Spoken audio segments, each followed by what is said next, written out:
Previously, as Jinwoo resurrected the Ant King as a shadow soldier, naming him Baru. New characters were introduced, including the Chinese seven-star hunter Liu Zhigang. Two potential future enemies also appeared briefly before disappearing, while Jinwoo's father observed them from the shadows. After the Jeju Island raid, Jinwoo honored those who had lost their lives. He then secured permission to form his own guild before stepping into another Red Gate alone. Inside the Red Gate, Jinwoo saw the monsters and remarked that they wouldn't be a problem. As his shadow soldiers fought against the gate's creatures, he eventually located the boss. The creature asked if Jinwoo was the one who had been killing its people. It remarked that it was impressive for someone with such a small body to have come this far. But it said this would be the end of him. He called for his comrades to come out, revealing he had already stationed them to ambush Jinwoo in the dark. But nothing happens. The creature wonders what is going on and why his minions are not responding to the signal. We see Jinwoo standing there. He tells the creature, "Call me small now." That's funny. He gives the signal, and the place starts to fill up with shadow soldiers as they come out of the forest with the heads of defeated minions. As the soldiers emerge, Jinwoo taunts the creature, saying, "Seems like no one is left." The creature wonders what is going on, and all of a sudden, he gets hit in the face by something. As he checks, it is another one of the dead minions. He looks towards Jinwoo, who is standing alongside his army. Seeing this, the creature starts to panic and orders his henchmen to destroy them. Jinwoo also orders his soldiers to take care of all the enemies, and both sides start to charge toward each other. The fight starts. The shadow soldiers were far superior compared to the advancing enemy, and they started to take out all of them without any issue. Meanwhile, Jinwoo was making his way toward the boss as Tank cleared the path for him. Seeing this, the boss gets furious and charges toward Jinwoo. But before he could do anything, Baru, along with Igris, starts to cut it down. Baru cuts off one of its arms, while Igris chops off its leg, and the creature falls to the ground. As it looks up, it sees Tusk towering over him, using his ability, inverse gravity, to pin the beast to the ground. With the boss pressed against the ground, Jinwoo slowly advances toward it. As he gets to the creature's face, he tells the thing, "Now you will answer my questions. It will be less painful for you if you do." After he interrogates the beast, he stands in front of its lifeless body, thinking, it must be the system interfering again, as he was not able to gather any important information from the boss. He opens his inventory, saying, "I'll find out sooner or later anyway, so it should be fine." He brings out a key from his inventory that he received from the cursed random box, thinking, I reached level 100 at the Jeju Island raid and met the minimum requirements to unlock the dungeon. He looked at the key and was able to see its description. It was the key to the Cardion Temple, and a timer was displayed showing how much time remained before he could enter the dungeon. Once the time ran out, the key would expire. While reading the description, he starts to get flashbacks of the dungeon from the last time he was there, thinking the system was calling him back to the place where it all started. But things were different this time, as he had grown much stronger compared to the last time he was there. He wonders if it was all planned from the beginning and if it's waiting for his return. If that's the case, then wait for me. We see an entity sitting inside the dungeon as it smirks, hearing Jinwoo say, "I'll be coming soon." The scene shifts to a dungeon where a man is panicking as a dark figure stands before him. The man asks the creature about its identity, and the figure replies, "He's not the one either. They're hiding cleverly, aren't they?" The brilliant fragments of light. Silid, the king of snowfolk and the monarch of frost, notices something behind him. As he turns, he sees Yogyamunt, the king of demonic specters and the monarch of transfiguration. Yogyamunt tells Silid that he has come to inform him about the East Island. Silid asks if he is talking about the small island, noting that it is the place of the Shadow Monarch. He then asks if Yogyamunt has decided to take care of that place. Yogyamunt tells him that the rulers have decided to release their legions south of that location, adding, "I'll take that place." Silid asks, "How are you planning to deal with the Shadow Monarch, who is also there?" Yogyamunt replies, "It'll be all right if the planner fulfills the contract." With a smirk, he adds, "The greatest fragment of brilliant light has been confirmed in that place as well." Hearing this, Silid becomes excited. He asks, "You intentionally came here just to tell me that?" Yogyamunt then asks what Silid plans to do with that information. Silid replies, If you are willing to follow me, then why not? During their conversation, Silid suddenly notices something. He tells Yogyamut, "It looks like we were being lured here."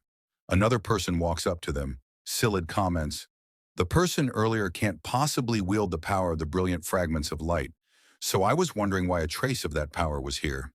This person plans to get in our way." With rage in his eyes, the man asks them about the small island to the east, questioning if they are referring to Korea. Silid asks, "What are you going to do about it?" From behind, Yogyamut tells them, "We do not have time to deal with him." As they begin to leave, Silid taunts the man, "Try and stop us if you can." The man charges toward them, declaring, "I won't let you escape." As he strikes, Silid effortlessly blocks the attack with his ice shield. With a grin on his face, he prepares to counterattack. As he unleashes his power, a massive explosion engulfs the area. The scene shifts to Jinwoo as he walks to his car. Just as he's about to open the door, a man approaches him and asks, "Excuse me, are you Sung Jinwoo?" He introduces himself as Adam White, a senior official from the Federal Bureau of Hunters. Adam hands Jinwoo his business card and says, "It's a pleasure to meet you, Mr. Sung. Feel free to call me Adam." He apologizes for the sudden appearance, explaining that he's been difficult to track down, and he adds that he even stopped by their office. Jinwoo, now thinking Adam might be the person Jinho mentioned who was looking for him, asks, "What business do you have with me?" Adam responds that he wants to share some information with Jinwoo. Intrigued, Jinwoo asks, "What kind of information?" Adam replies, "Perhaps no country or institution in the world could provide the information I'm about to share, except us." When Jinwoo asks why they're willing to share this information with him, Adam explains, "Because we benefit from sharing knowledge with special individuals like you." He further explains that they had planned to visit him for another reason, but after seeing the events of the Jeju Island raid, their deputy director wanted to meet him in person.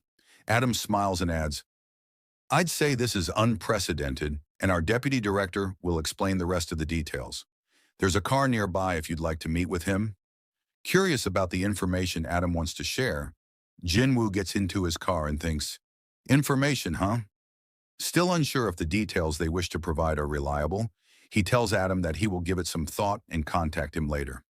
Smiling, Adam comments, "How silly of me. I forgot that a good hand should never be hidden when striking a deal."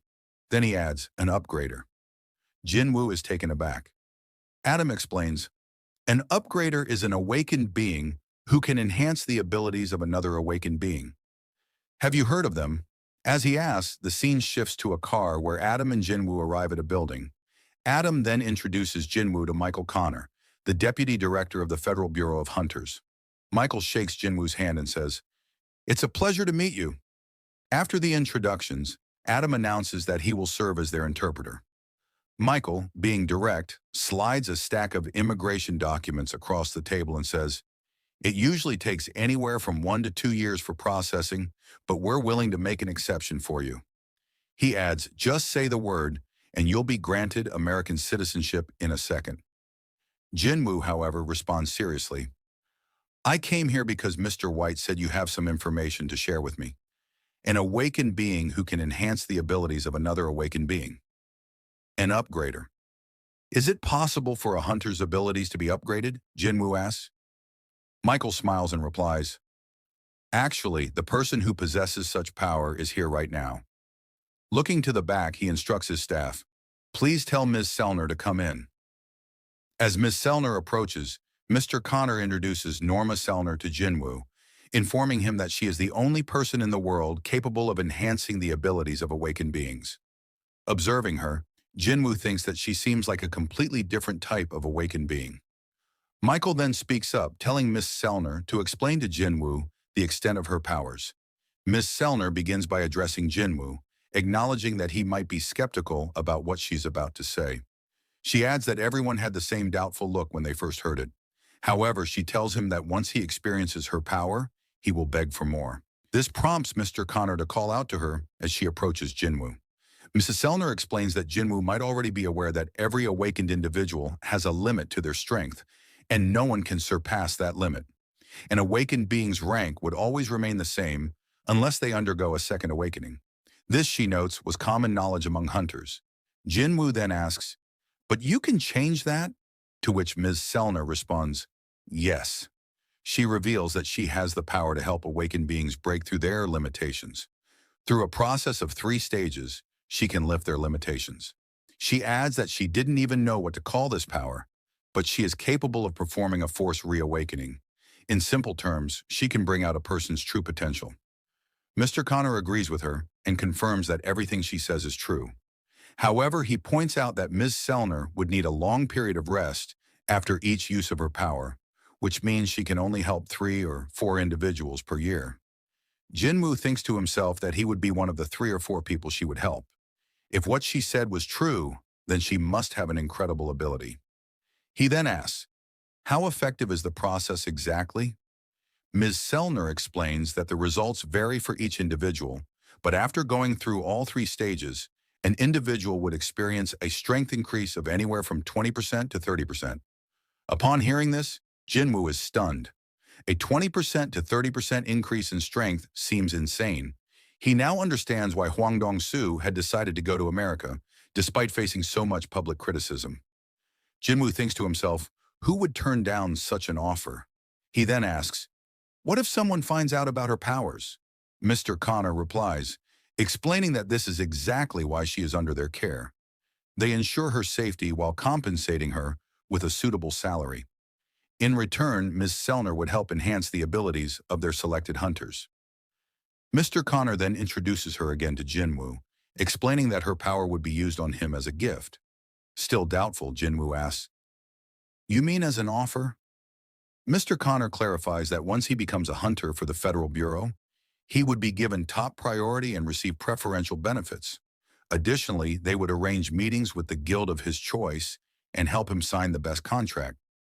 Ms. Selner slides a plate across the table and tells Jinwoo that he doesn't need to decide right away, as they are only easing him into the idea for now. Jinwoo asks, "Excuse me?" And Ms. Selner reiterates that, as they said, this is a gift. Afterward, Mr. Connor asks for permission to lift his limits. Jinwoo asks, "For nothing in return?" Mr. Connor explains that he should think of it as a complimentary service. Jinwoo, recalling Ms. Selner's words that he would beg for more once he experienced it, realizes she is confident in her results. Ms. Selner then asks Jinwoo to hold out his hand and look into her eyes closely, telling him that this is the first step. Michael, watching the scene, thinks to himself that Jinwoo has already taken the bait and is keeping his cool. However, once the first stage is complete, Michael believes Jinwoo will likely try to reach out to them, and if he is an impatient type, he might sign the papers right away. Meanwhile, Jinwoo's hand begins to glow as Miss Selner holds it.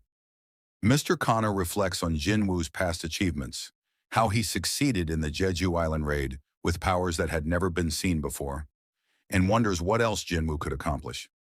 As a green aura surrounds Jinwoo and the light in his eyes intensifies, the process continues. Miss Selner's eyes begin to glow, and she is enveloped by a powerful aura. Suddenly, it becomes clear that she has shifted to a place filled with darkness. A face appears behind her, where only darkness remains. Gradually, a figure emerges from the shadows and slowly approaches her. The figure comes closer until it is right in front of her, staring with a terrifying light in its eyes. At this, Miss Selner screams and the process is abruptly halted, shocking everyone in the room. Suddenly, some of their agents draw their guns and point them at Jinwoo, demanding to know what he has done to Miss Selner. Mr. Connor angrily shouts at them, asking if they have lost their minds and if they don't recognize who Jinwoo is. He calls them morons and tells them to go check on Miss Selner if they are concerned. Bowing his head, Mr. Connor apologizes to Jinwoo for the agent's behavior, saying they had stepped out of line. Still shocked, Jinwoo replies, "It's all right." Angrily, Mr. Connor approaches one of the agents and tells him that if they had done something like this to Thomas Andre or Lu Jigang, they would all be dead by now. He coldly orders, "Got it." The agent, terrified, quickly agrees.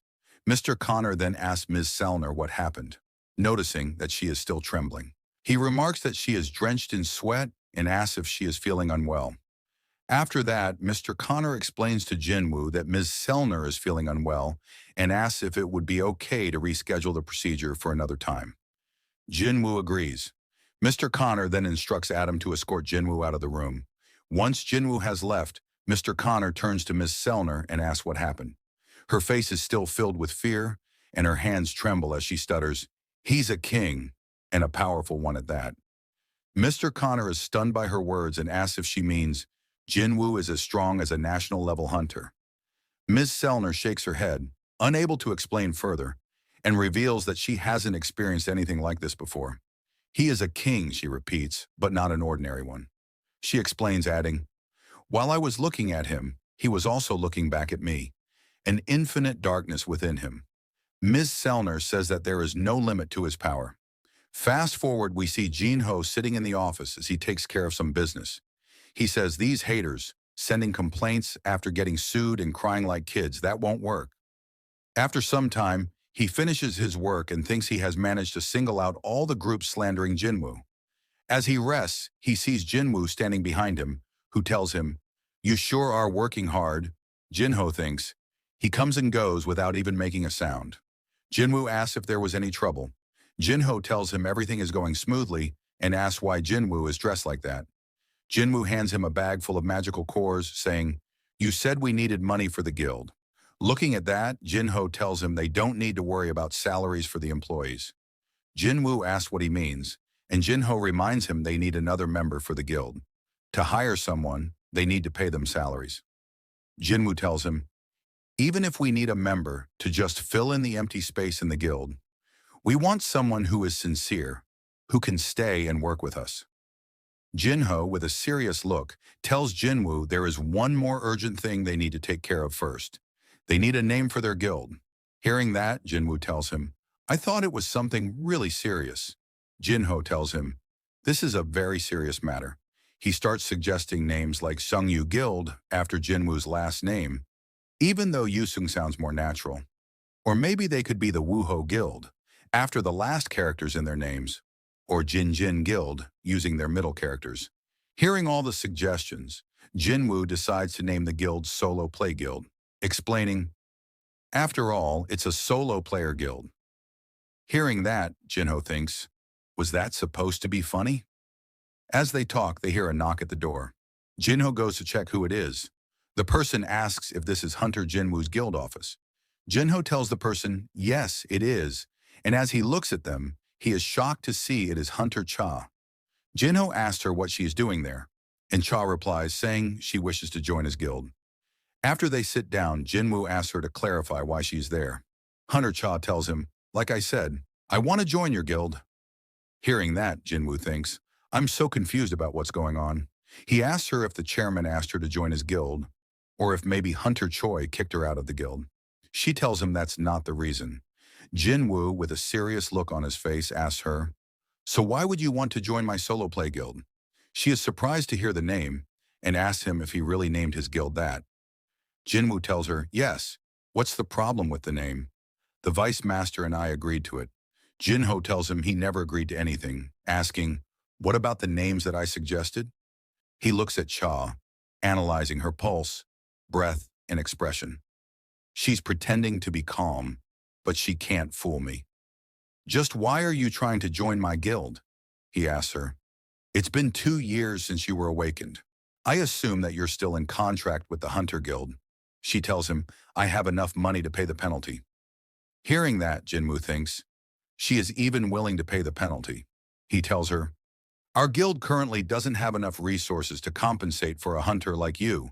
She tells him, "That's no problem, as I don't need a down payment either." He asks her, "Why would you want to join our guild then, as there is nothing for you to gain here?" She starts thinking, how should I explain this?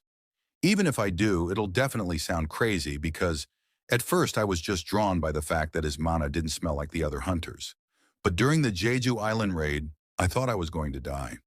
The story shifts to the past when Cha regained consciousness after the Jeju Island raid. She asks the chairman where she is, and he explains that she is inside a helicopter, and they had just landed at the Hunters Association. He says, "Soon they'll send you and the Hunters to the hospital." She asks about Jinwoo and if he was the one who saved them from that monster. The chairman tells her, yes, it was him. Hearing that, Cha thinks, It wasn't a dream, and wonders, I almost died this time. And a similar situation might happen in the future, where I can't possibly avoid death. We see Cha in the present as she is thinking about how she should explain everything to him. She starts to blush, thinking, I wish to stand by your side till the very end. Seeing her like this, Jinwoo wonders, what's up with her? Is it something she can't tell me? As she tries to calm down, Jinwoo thinks, why can't you answer me? Looking at her blushing face, he can tell that she is hiding something. He asks her, so you won't answer me? Cha replies, I want to live comfortably. Is something wrong with that? Hearing her answer, Jinwoo thinks, Hunter Cha is only 22 years old, and the burden of being an S rank must be hard for her. The hunters also suffered greatly during the Jeju Island raid, so I can understand why she wants to join us. Jinwoo tells her, there's an entrance test for our guild. She tells him, that wasn't in the recruiting notice. Jinwoo tells her, maybe the guild vice master made a mistake since it's a new rule. He asks Jinho to go and fetch them some drinks and snacks. After he leaves, Hunter Cha asks him, what kind of test is it? Jinwoo tells her, you have to win against one of my summons. Cha asks him, am I that much of a weakling in your eyes? What kind of summon is it? Jinwoo, hearing that, tells her, for you, Hunter Cha, I'll use my strongest summon. They start to get up, and Cha asks him, when's the test? Jinwoo tells her, let's do it now, and suggests, how about we do it in the gymnasium of the association? He thinks, this is a good chance for me to test if I can use the shadow exchange with two people. He tells her, you don't have to leave. We can use a shortcut. He gets close to her saying, we just have to stick together for a bit. When they are ready, Jinwoo uses shadow exchange, and they both get covered by darkness. Meanwhile, Jinho is entering the room with something to eat, and after entering, he sees a high orc standing in front of him instead of Jinwoo and Cha. They both stare at each other awkwardly as the orc takes the food from his hand and eats it in one bite. The scene shifts to the gymnasium where the two have teleported. Cha is surprised and asks Jinwoo, how did you do that? Meanwhile, Jinwoo thinks, I was right. The shadow exchange works as a gateway since I was able to move with a person in it. He tells Cha, let's get started. She tells him she left her weapon behind, and Jinwoo asks, are you talking about that pickaxe? Cha tries to explain, that's not my weapon. Jinwoo, smiling, tells her, I was just kidding. She tells Jinwoo that there might be a weapon worth borrowing in the storage. She opens the door and sees a room filled with weapons. She thinks, these weapons are reserves, so they aren't that good, but they're suitable for practice. She comes out with a sword, telling Jinwoo she is ready. Jinwoo asks, will you be all right? That's not the weapon you normally use. Cha tells him the weapon doesn't matter, as the monsters never fight on their terms anyway. Jinwoo thinks she's right. He wonders, who should I summon? An ordinary soldier would be shredded to pieces. He summons Yggdrasil, saying, among my soldiers, he is the best swordsman. She asks him, what are the conditions for winning or losing? Jinwoo explains, you either win by destroying the summon, or you lose when you decide to surrender. He thinks, I said I'd call my strongest soldier to test her, but Baru is too much for her. After they had prepared, Jinwoo gave the signal to start the test.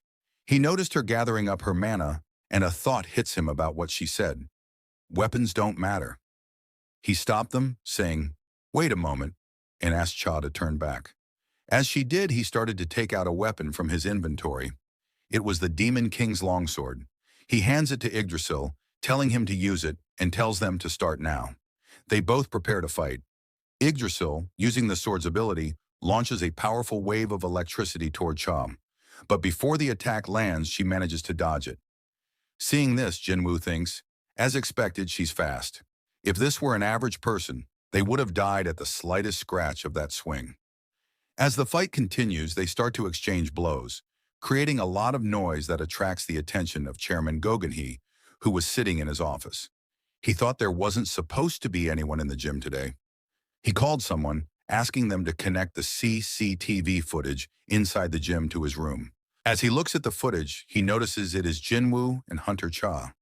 He wonders when these two entered the building. He remembers Cha's expression from the time when he told her Jinwoo was the one who saved her, and with a smile thinks, I really was blind. He tells the person on the call to turn off all the CCTV cameras in the gym and write down that there was an inspection today. After that, the chairman sits calmly in his office when suddenly the ground starts to shake. After everything quiets down, he says, as expected, they're enjoying their youth. Meanwhile, Jinwoo is surprised to see something. Yggdrasil was defeated by Hunter Cha. She asks him, was the Black Knight the strongest one you have? You said you'd summon your strongest, didn't you? Please summon him now. Hearing that, Jinwoo tells her, you might get hurt, but she insisted. As she spoke, a dark aura emerged behind Jinwoo as he summoned Beru. He asked her, are you sure you'll be okay? Jinwoo thought to himself that while shadow soldiers were generally weaker than their living counterparts, Beru was an exception. He was created solely to kill hunters. If he went all out against Hunter Cha, her chances of winning would be slim. As Beru advanced, Jinwoo instructed, defeat her, but make sure she doesn't get hurt. Upon hearing this, Beru unleashed a powerful mana wave, shattering all the lights and windows in the building. Sensing his power, Cha thought, did Jinwoo actually fight against this guy? Beru fully transformed, preparing to fight. But before they could begin, Jinwoo ordered, put those claws away. Life won't be easy if you injure her during the test. Frightened by those words, Beru quickly complied and retracted his claws. Seizing the opportunity while he was distracted, Cha launched an attack. But to her shock, Beru was already behind her. This is the same move as last time, she thought, swinging her sword at him. Do you think I'm going to fall for the same trick twice? But before her sword could reach Beru, he grabbed it effortlessly. Letting go of the weapon, he said, my liege, give me one command to defeat my foe without causing her any harm, and I'll show her the difference between our strength. As Cha continued her attacks, Beru dodged them with ease. I'm not done yet, she thought, swinging her sword again, but Beru avoided it effortlessly. Seeing this, she realized, he's dodging all my attacks from this distance without even moving from his place. Before she could react further, Beru suddenly got in her face and let out a terrifying scream. The sheer force of it threw her back several feet. Watching this, Jinwoo thought, seems the winner of this match has been decided.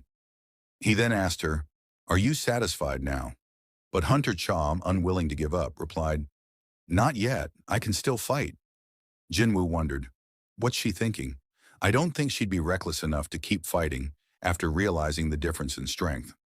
Since Beru was different from other shadow soldiers, not only intelligent, but also a killing machine at heart, Jinwoo could still sense his overwhelming thirst to kill. If she's aiming for a weak spot, Jinwoo thought, I just hope she won't make a misstep.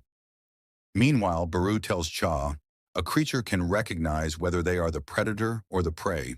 He charges towards her saying, a prey standing up against their predator cannot be tolerated in attacks, but she dodges just in time. As he prepares to strike again, he notices her gathering mana for an attack. She launches it at him, landing a hit on his shoulder, but his exoskeleton is too hard, and her weapon shatters into pieces. But that was her plan all along. Now's my chance, she says, thinking, I don't have enough mana, so I can only use this once, but it should be enough. Using her skill, Sword of Light, she attacks Beru and manages to pierce through his hard exoskeleton. Jinwoo, alarmed by this, senses for a brief moment that a deeply embedded command had resurfaced in Beru's mind, a command given to him by the queen upon his birth. Annihilate all enemies. Beru mutters, this woman is my enemy, and prepares to attack with the intent to kill. Seeing this, Jinwoo orders him to stop, but Beru doesn't respond. Realizing this might be the end, Cha closes her eyes. An explosion occurs. When she opens them again, she sees that Jinwoo has saved her once again. Beru, snapping back to his senses, jumps back as Jinwoo helps Hunter Cha to her feet. Falling to his knees, Beru asks for Jinwoo's forgiveness. However, Jinwoo is more concerned about Hunter Cha and asks, why were you trying so hard? There's no need for you to go to these lengths to join our guild. This is just a test, an entrance test for a nameless guild. A hunter of your caliber shouldn't risk their life over something like this. He asks her again, why were you going to such lengths? Are you perhaps interested in me? Hearing those words, Hunter Cha is taken aback, while Jinwoo thinks, maybe that's not the reason either. I just can't tell what she's up to. As he contemplates, he hears something. It was Hunter Cha softly saying, "I think that might be the case." The scene shifts to America, where Michael Connor and Mrs. Sellner are meeting with David Brennan, the director of the Federal Bureau of Hunters. He asks them about their meeting with Jinwoo and why they were unable to convince him to join the United States. Michael explains that based on Mrs. Sellner's observation, Hunter Jinwoo is one of the kings. The director is surprised by this and asks if they are saying that Hunter Jinwoo is as powerful as a national-level hunter. Mrs. Sellner begins to explain what she saw when she looked into his mind. All awakened hunters draw their power from a place called the other side, and the connection between the two parties is what I can sense, she says. Sometimes the force from the other side is so intense that some hunters appear as streaks of blinding light. I usually refer to them as kings, but in his case I saw no such connection. She pauses before continuing. The moment I looked into his eyes, the darkness inside him stared back at me. He was the darkness itself. After hearing this, the director asks, "Are you saying Jinwoo is an evil person?" Mrs. Sellner shakes her head. "Rather, I am telling you about his source of power. Hunter Jinwoo borrows his strength from somewhere else. He does not use a connection to channel his power like the other awakened. He relies on his own strength, so the limitations of the connection don't apply to him." Michael asks if she is saying that there is no limit to Jinwoo's power and that he can grow even stronger. Mrs. Sellner nods and tells him, "Yes, that is what I'm saying." After hearing all that, David Brennan gets up and starts to leave, thanking Mrs. Sellner for the information. He asks Michael to join him as he heads to the basement. Level 24. While going down in the elevator, David Brennan tells Michael, "If we can't use Mrs. Sellner's abilities to get him, then we must find another way," and asks if he remembers the first ever S-rank gate that opened. Michael replies, "Of course I do. It was the most catastrophic dungeon break to date, which destroyed the entire West Coast." David Brennan explains, "During that incident, America recruited the world's strongest hunters by offering them a huge reward, and out of those hunters, only 5 survived the raid. Each of them was given authority equal to that of a nation, which led to the title of national-level hunters." He continues, "Kamish, the dragon also known as the inextinguishable flame, was a monster that single-handedly killed hundreds of top-rank hunters, but there was a silver lining to that tragedy." Michael asks if he was referring to that as the door opens. David Brennan tells him to see for himself. Michael is surprised to see a runestone that was found in Kamish's corpse. David Brennan tells him it's been 8 years since the Kamish raid, and there has yet to be a mage-class national-level hunter. So this runestone has been waiting in this cold basement for its rightful owner to arrive. However, Kamish will once again bestow a valuable gift upon this great nation. The story scene to Jin Woo, who is standing in the shower, looking in the mirror, unable to believe that a girl told him she is interested in him.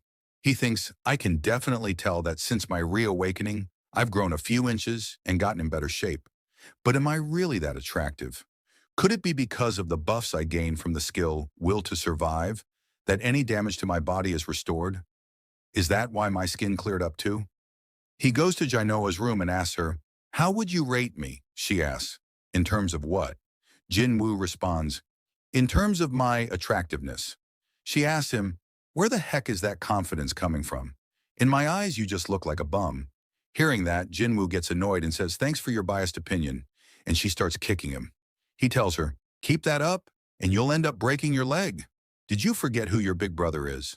How does a bird brain like you even get into school?" She tells him she is at the top of her class. After that, Jinwoo tells her he was planning on forming a new guild, and she asks if he will be the big boss now. While she tells her friend on the phone about their conversation, Jinwoo asks her what she thinks about the name Solo Play Guild, and she tells him, "Why would you name your guild that? You use your abilities to summon those shadow soldiers, so technically, you're not a solo player." Jinwoo thinks that's a good point and asks her what he should name his guild. She suggests A Jin Guild, explaining that the character A means I, and Jin means to go forward. Hearing that, Jin Woo shows some interest in the name. The scene shifts to Hunter Cha's house, where she is making a fuss in her room, remembering today's incident. She says, "I basically told him that I like him. He probably thinks I'm crazy, but he did save my life. so of course I'd be interested in him. Thinking, it's perfectly okay. Who am I kidding? Everything is totally not okay. As she lies there, she starts to think. Strictly speaking, I was able to survive because of Hunter Min's healing ability. As she continues to think, she suddenly recalls something. She remembers that when she was unconscious, she saw something in a vision. As she remembers, a hand grabbed her while she was drifting away. The person asked her, "Please tell him." And as she looked back, it was Hunter Min who was asking her to tell him that he must be careful. Tell Hunter Jin Woo that he must be careful of the power that lies within him. Remembering that, she springs back up, saying, "I remember now." Fast forward to the next day, we see Jung Yun-tae tells Park Jing-soo that yesterday a gate appeared in their territory, but it will be difficult to get a raid permit for it. According to the Hunters Association, the gate's rank is quite high. Park Jing-soo asks if it is an S-rank gate. Jung Yun-tae replies no, but they say it's near to being one. Hearing that, Park Jing-soo tells him that they all could end up dying in there if they are not careful. Jung Yun-tae explains if it was an S rank, giving up would have been the best option as they don't have the manpower for such a powerful gate. But they are one of the 5 major guilds in the country, so people might start talking if they fail to clean it. Adding, the guys over at the Fame Guild will jump at the opportunity if they pass on this gate. Hearing that, Park Jing-soo gets furious, saying, "Are you saying we should just spoon-feed a gate that spawned right in front of our yard?" Jung Yun-tae, scared, tells him, "I was just letting you know, that's all." As they are discussing what to do, a woman comes from the back and asks them, "Why don't we just form an alliance with another guild?" Then Park Jing-soo asks if there will be another guild that might agree to that, when it's obvious that they are only asking for help because they don't think they can clear the gate by themselves. He was telling her that he remembers Jinwoo. Youngie Rim tells him, "You know who I'm talking about." Park Jing-soo thinks creating an alliance might give them a bad name, but the public might acknowledge them more if they join forces with Hunter Jinwoo and ask what Hunter Jinwoo is up to these days. Young Yu-tai reports that he recently cleared a gate that spawned in the middle of a highway, but besides that, he's been keeping a low profile and asked Park Jing-soo if he wants him to get his contact info. But Park Jing-soo stops him by saying it wouldn't be right to handle such an important matter over the phone and tells them, "Let's go pay him a visit." The story shifts to Jinwoo, who is talking with Jinho about the name of their guild. He suggests the name A-Jin. Hearing that, Jinho agrees with him that this is the perfect name, while thinking anything is better than Solo Play Guild. After deciding on the name, Jinwoo tells him, "Now we just need to recruit one last member, and we will officially form a guild." Jinho asks him what happened with Hunter Cha. Jinwoo tells him, "I don't think it'll work out with Hunter Cha. She's not exactly who I've been looking for." Jinho, after hearing that, is shocked, thinking, she is an S-rank hunter with an excellent record of dungeon raids. On top of that, she is beautiful as well. No matter how you look at it, she's pretty much perfect. He asks Jinwoo what kind of person he is looking for anyway. He tells Jinho that someone with a hunter's license is not interested much in their guild activities, but it should be someone he can trust. Hearing that, Jinho tells him, "I think I have a couple of people in mind that can fulfill your requirements." As they are discussing, they hear a knock on the door. Jinwoo goes to answer, thinking, "Don't tell me it's Hunter Cha again."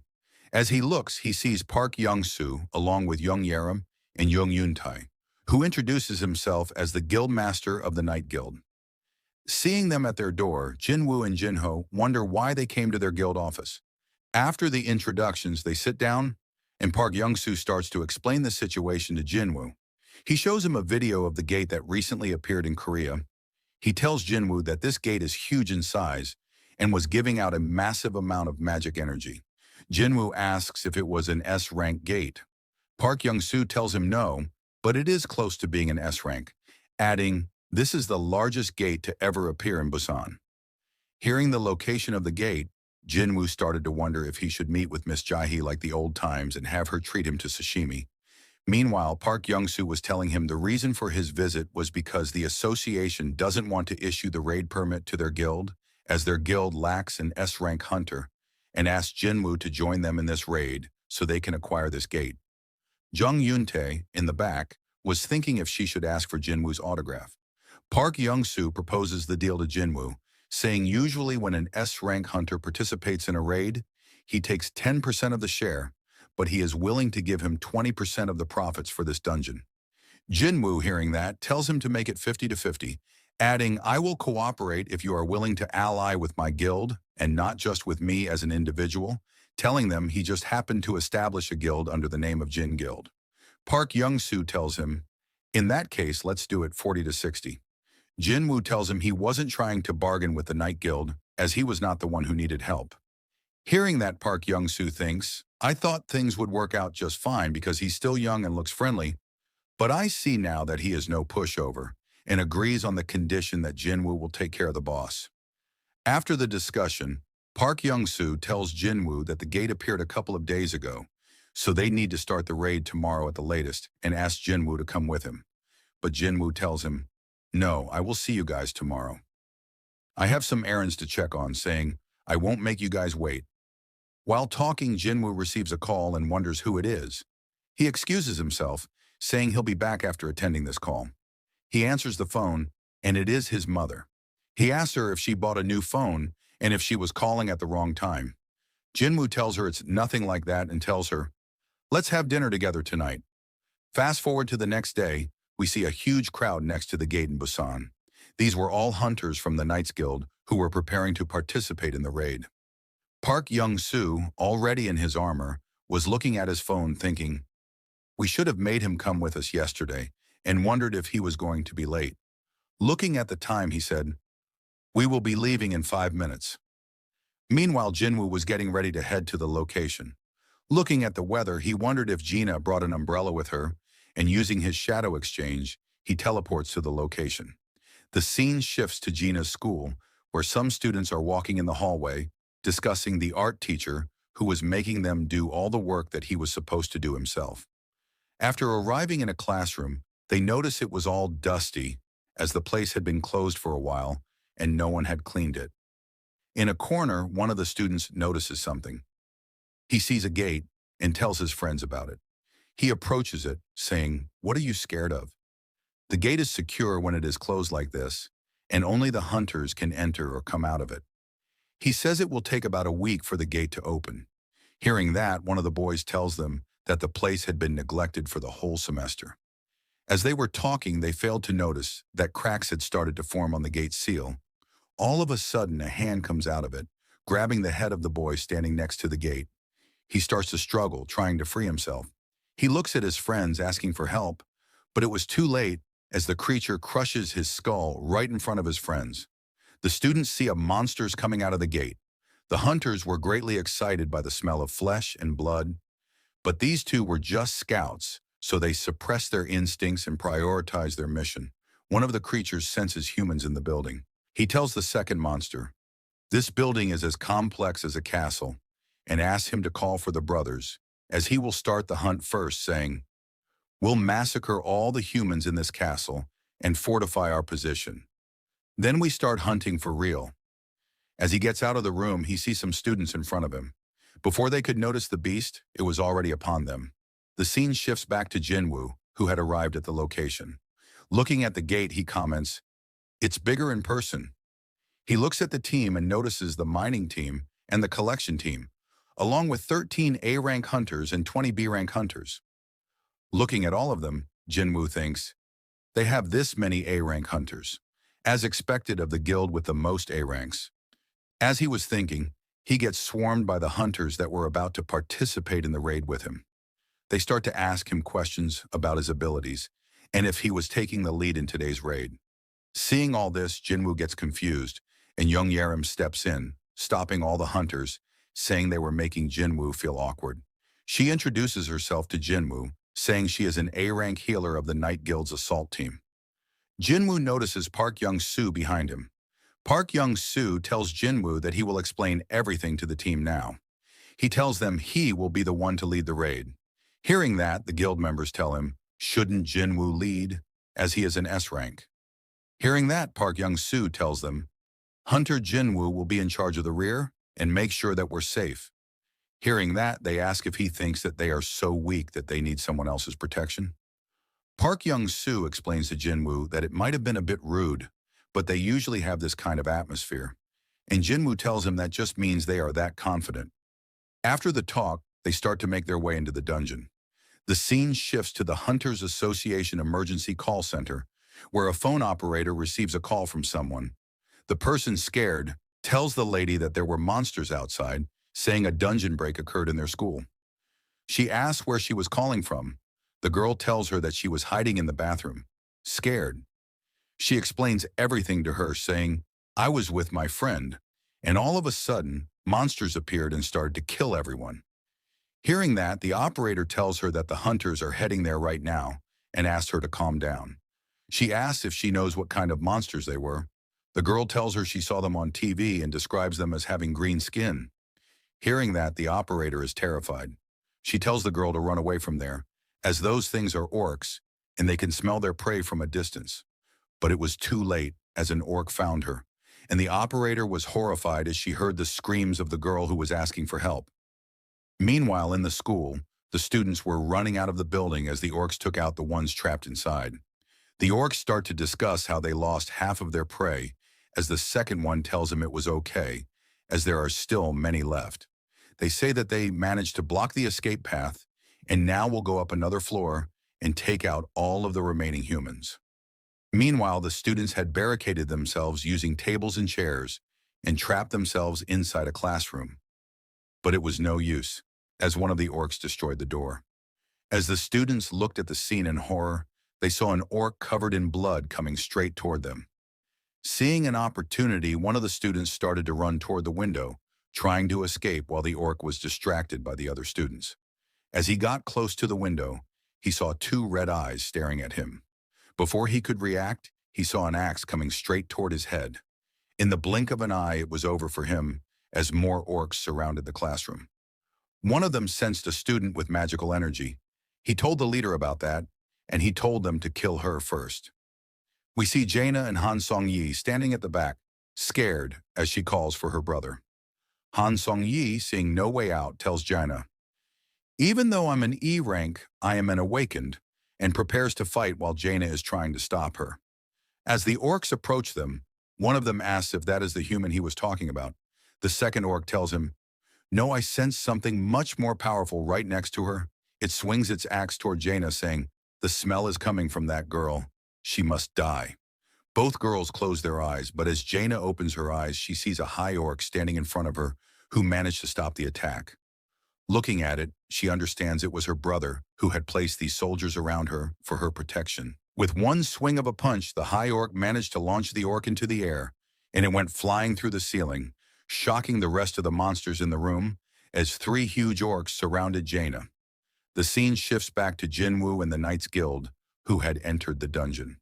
Park Young-soo shouts and tells everyone, "It's an ogre," and they all see a towering giant, a two-headed ogre, standing in front of them. As the creature swings its weapon at the hunters, Park Young-soo, using his ability, creates a shield in front of him. With full force, the monster strikes at the shield, but it was no use as the barrier was strong enough to block the strike. He orders Yoon Tae, who starts to run toward the monster's face. Running on its axe, he manages to blind the beast and tells the rest of the hunters to deal as much damage as they want now. Hearing that, all of the hunters start to charge toward the beast. They begin chopping it to pieces, and using their magic, the mages burn the thing to a crisp. After they manage to take out the creature, Park Young-soo tells the team to regroup for a moment. He tells Jinwoo that things don't look good. "I knew this would not be easy, but I didn't expect us to fight a twin-headed ogre from the start." He asks Jinwoo if he knows the second name for these twin-headed ogres, and Jinwoo tells him they are called gravekeepers. Park Young-soo tells him that's right, which means there would be an army of undead awaiting them. He hears Yoon Tae telling him that he jinxed it and asks if they should attack them. But they notice that the undead are not approaching them. They are just standing there staring at them. The hunters start to discuss that something seems off about them as they back away. Usually they charge on sight. Hearing them talk, Jinwoo thinks, "I had high expectations since this was a high-tier A-rank dungeon," and all of a sudden he senses something. He tells Park Young-soo that he is leaving as an urgent matter has come up. Hearing that, Park Young-soo tries to stop him, saying, "Without you, we might get ourselves into danger." Jinwoo tells him, "In that case, I'll call over someone just as reliable as me. He'll take care of you and your hunters from here on out." Seeing the creature, all of the hunters are shocked as they recognize it as the ant from the Jeju Island raid. Jinwoo tells them, in that case, there is no need for introductions, saying he would take his place in this raid. He orders Beru to protect the humans and do as he pleases with the rest of the monsters. Hearing that, Beru lets out a loud noise as he prepares to fight. Meanwhile, the hunters watch as Beru massacres all the monsters present in the area. After they are done with the monsters, Jinwoo tells the hunters that these monsters here will help them. 20 are more than enough for this dungeon. He starts to leave, but they stop him, asking if he is really going to leave after setting all of the shadows loose. Jinwoo, annoyed, looks at them with anger, saying, "I'll dismiss them before I go if you'd like, but I don't think that would help you out." Seeing him like this, both of them get scared. After that, Jinwoo looks at the cooldown time on the shadow exchange. It still has 1 hour and 42 minutes left, so he starts to run toward the exit. Seeing him go, Park Young-soo is in disbelief that he left. While running, Jinwoo thinks, "I keep getting signals from the shadow soldiers I left with Jaina. I have a bad feeling about this." He sees a bunch of undead blocking the path. Seeing that, he gets furious and says, "Out of my way." Hearing that, all the undead clear a path for him while kneeling down. Seeing this, Jinwoo wonders, "What's going on? Are they kneeling before me because I'm a high-class necromancer with the ability to command the undead?" But he ignores that and jumps over them, calling Kaisel and starting to fly out of the gate. Seeing him, everyone gets excited as they recognize the wyvern as Jinwoo's summon. While Jinwoo asks Kaisel to take him to his sister as fast as he can and uses his skill to increase the stats of Kaisel by 50% so it can fly faster. The scene shifts to the school, where the shadow orcs were eliminating the monsters. They cleared the room, saving the remaining students in the process. The students couldn't believe that these monsters had actually saved them. Jaina approached one of the orcs, asking if her older brother was there. She began calling out for Jinwoo, but the shadow orc stopped her, pointing toward the door as the sound of approaching footsteps echoed through the room. Meanwhile, in another location, an orc sat on a throne, while one of his subordinates reported to him, "The final restrictions have been lifted, and we can now enter the human world." The monster declared, "I am the chief of the Red Blade tribe, and nothing can stop me now." His subordinate informed him that high orc warriors were assisting the humans. The chief, irritated, asked, "How many?" The subordinate replied, "3." Hearing this, the chief became enraged and scoffed. "To think that the great orc warriors cannot handle 3 high orcs? How pathetic." Picking up his weapon, he commanded, "Lead the way. It's time for slaughter."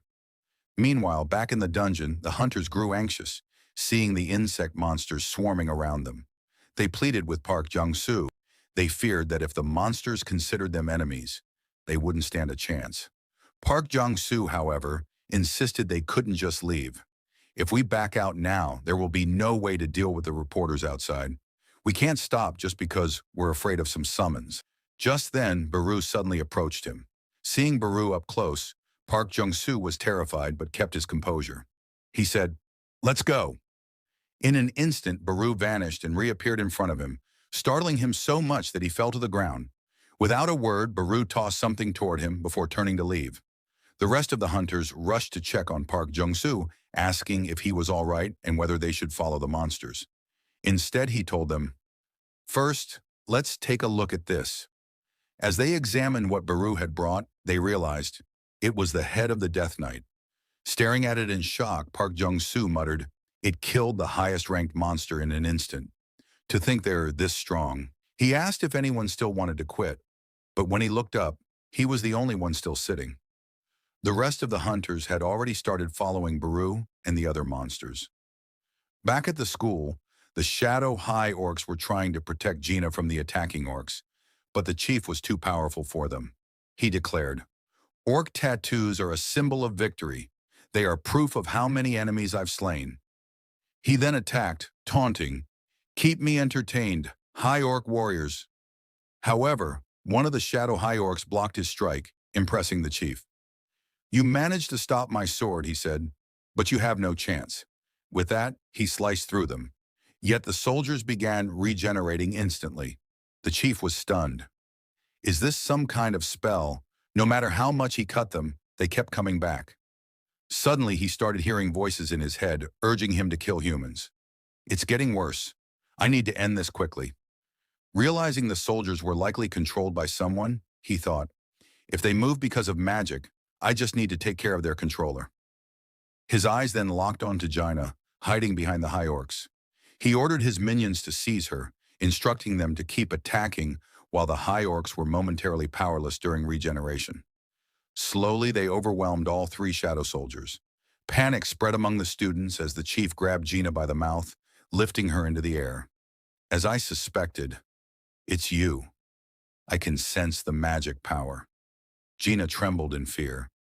But just as the chief prepared to finish her, something outside the window caught his attention. He let go of her, his expression twisting into shock. A massive shadow was descending rapidly toward them. Feeling its power, the chief was overwhelmed. Something is coming, something terrifying. He warned his minions to brace for impact, just as Jinwoo crashed into the building, sending the chief flying. Jinwoo gently patted Jaina's head. "You're safe now." Meanwhile, the chief struggled to his feet, staring at Jinwoo and Kaisel in fear. "I am Garak Daru, chieftain of the Red Blade." But Jinwoo cut him off. "Shut up and wait." Instead, he turned to Jaina, who was still trembling and crying.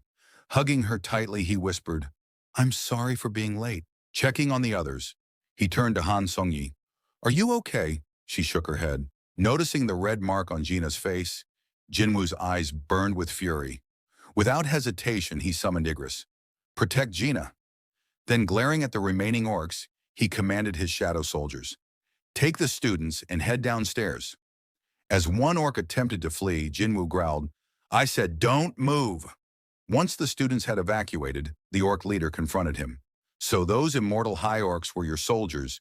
Who are you, and how do you speak our language?" Jinwoo, however, was in no mood for conversation. Seeing his rage, the orc warned his minions, "He won't answer." "Attack!" The orcs charged. The first swung his axe, but Jinwoo caught his hand mid-swing, crushing his fingers before slamming him to the ground. Then, without hesitation, he stomped on the orc's head, ending him instantly. Seeing this, two more orcs lunged. Using Dominator's touch, Jinwoo stopped them in midair and clenched his fist, turning them both into mush. Now furious, the remaining orcs swarmed him, but Jinwoo tore through them mercilessly, pushing forward until only one orc remained. The last orc, trembling in fear, found itself pinned to the wall by Dominator's touch. Jinwoo grabbed it by the mouth. "Why?" he demanded. "Why do your kind want to kill humans so badly?" The orc, terrified, confessed, "The voices in our heads tell us to kill." Jinwoo narrowed his eyes. "And what about now? Can you hear those voices when you're near me?" The orc stammered, begging for forgiveness. Jinwoo tightened his grip. "Answer me. Do you hear them now?" When the creature failed to respond, Jinwoo summoned his dagger. "As I thought, I'm not even human in your eyes, am I? But it doesn't matter. I'll forgive you." His eyes gleamed darkly as he raised his blade. "Just don't expect the process to be painless."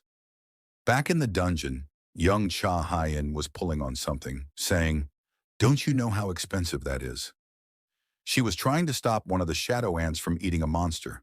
She told it that vampires were very valuable, and not to eat them, but the ant scratched her shoulder and continued devouring the monster. Seeing this, Baru approached her and started healing her injuries. She thanked him while thinking, "How can a summoned creature cast better healing magic than me?" As they entered the boss room, they saw a monster hovering in the air, surrounded by several minions. The hunters recognized them as the Arch-Lich and 10 Death Knights. Park Jong-soo recalled the incident in China, where a famous guild called Gold Dragon was annihilated by an Arch-Lich, which led to a dungeon break. He thought it was impossible for any normal A-rank hunter to defeat such a monster. As he was deep in thought, one of the hunters alerted the group that more undead were approaching from the rear. Park Jong-soo quickly ordered Cha Hai in to block the entrance with her magic. She created a barrier at the entrance, preventing the undead from entering. I can hold this for only 5 minutes, she informed them. As Park Jong-soo considered their next move, he noticed Baru advancing toward the Archlich. The boss immediately recognized him as a shadow soldier of the monarch and demanded to know why the monarch's personal army was attacking them. Baru chuckled and said, "We were chosen by the monarch, and you weren't." The Archlich refused to believe it. "That cannot be. I will personally report this to the monarch." Baru simply laughed. "You talk too much for someone about to die," he said, leaping forward and grabbing the glowing essence from the Lich's chest. The monster screamed in agony as Baru crushed the orb in his hand. With the boss defeated, all the undead soldiers within the dungeon began to collapse and disappear. The hunters stood in shock, unable to believe that Baru had killed an Archlich in a single move. After the battle, Baru let out a triumphant roar. Watching him, Park Jong-soo thought, "I knew he was strong, but this strong." He then reflected on Sung Jinwoo's power. He figured that Jinwoo likely couldn't command all his summons at once, as doing so would rapidly drain his mana.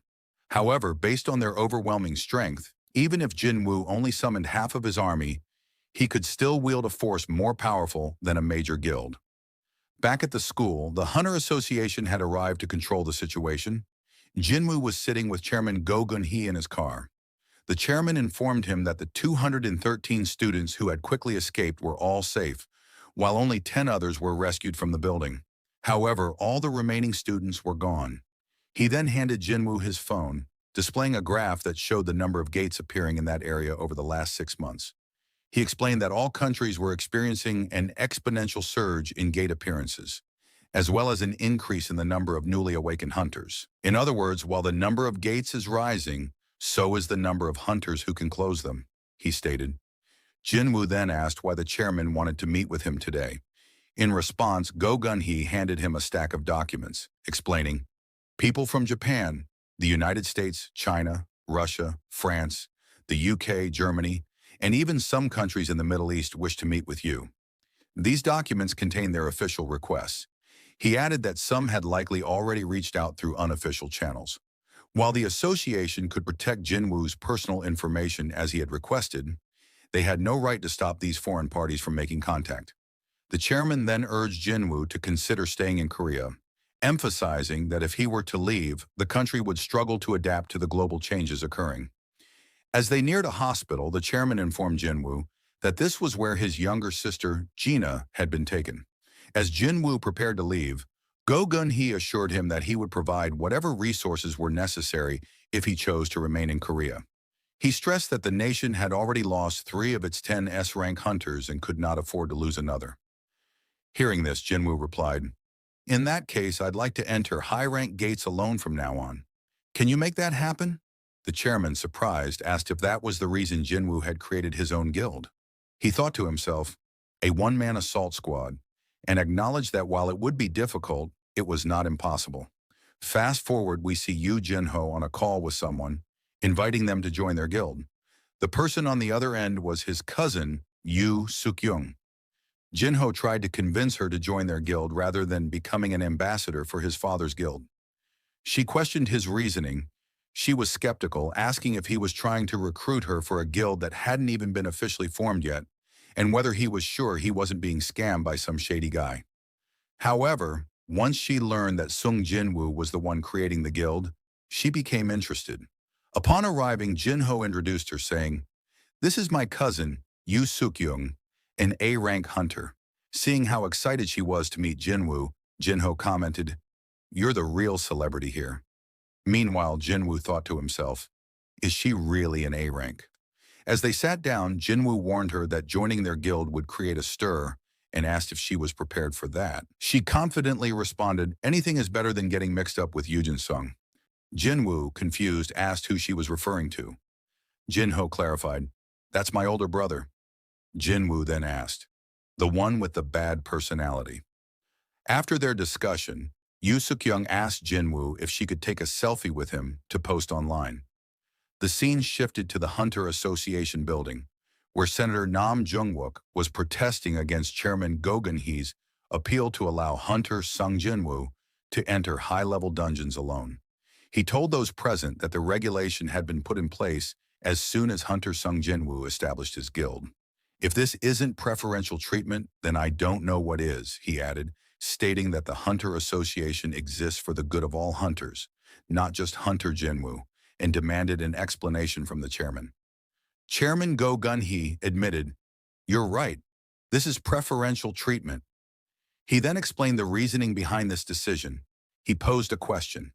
If you had to choose between deploying 20 A-rank hunters or an assault squad consisting of just Hunter Jinwoo in a dungeon break zone, which would you choose?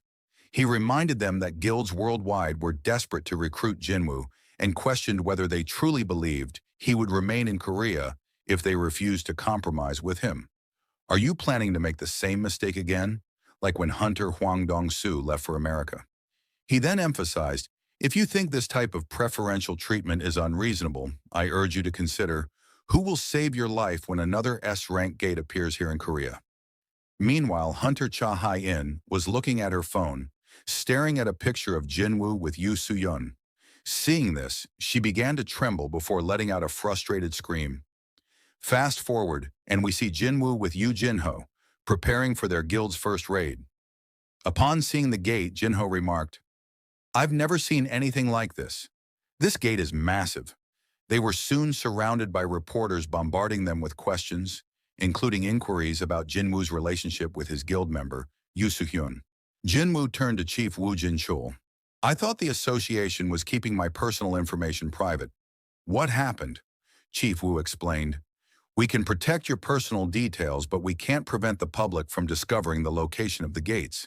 He advised Jinwoo to be mindful of what gets posted on social media. Jinwoo then recalled the picture with Yoo Soo-yeon on Instagram.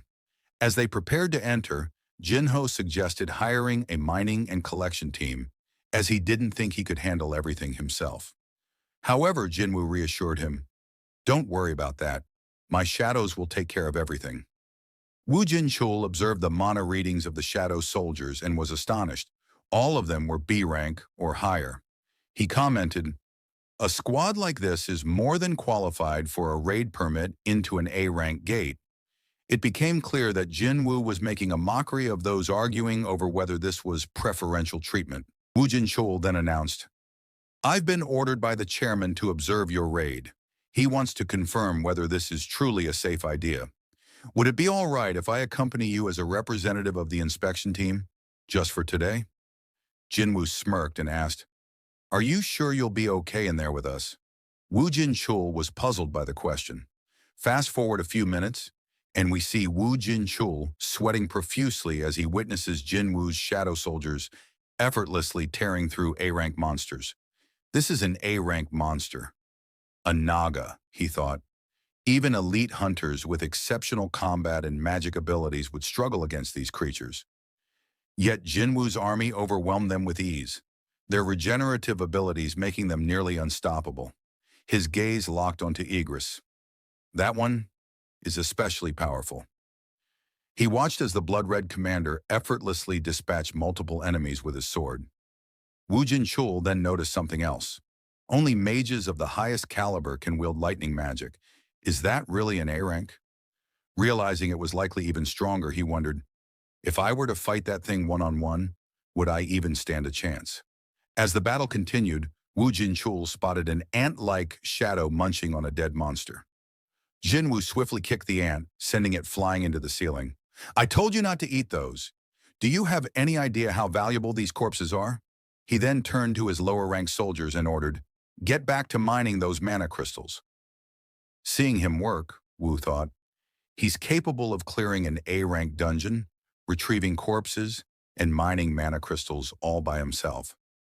This isn't just a one-man assault squad. After all the minions were dead, the boss finally appeared. Seeing the creature, Jinwoo ordered his soldiers, "Those of you who are still working can stay. The rest of you return." Woo asked him, "Why did you have the other soldiers leave? Your summons would have been strong enough to take down the boss themselves." Summoning his daggers, Jinwoo replied, "Relying too much on my shadows makes me lose my touch." He then started running up the monster's body with incredible speed. Before the monster had any chance to defend itself, Jinwoo sliced its face in two with just one swing of his weapon and leaped into the air. Seeing this, Wu was left speechless. In all his years as a hunter, he had never seen anything like it. After the boss was defeated, Jinwoo saw that he had gained a level and that his abilities had been upgraded, including Shadow Exchange. Its cooldown had decreased by 1 hour. Seeing this, Jinwoo thought, the cooldown goes down by an hour for every level I gain. If I keep leveling up this skill, I'll be able to go wherever I want without worrying about my mom and sister's safety. Meanwhile, Wu was staring at the boss's corpse, thinking, Naga's scales are tough enough to be used as shields or armor, but he sliced through them with just 2 daggers. Jinwoo then used shadow extraction on the defeated boss, and a shadow began to emerge from the corpse. A notification appeared. You have successfully enhanced the shadow's power. The shadow will start at level 13. Observing the newly formed soldier, Jinwoo thought, it's the same rank as Tusk, but starting at level 13, which means it's as strong as it was when it was alive. But it's much smaller now. Shadows usually stay the same size or grow when I extract them. Even so, it's emitting an enormous amount of mana. I think it's about as strong as Tusk. Another notification prompted him to name his new soldier. He decided to name it Jima. As he finished, the cave began to shake. Seeing this, Jinho told Jinwoo, we should get going.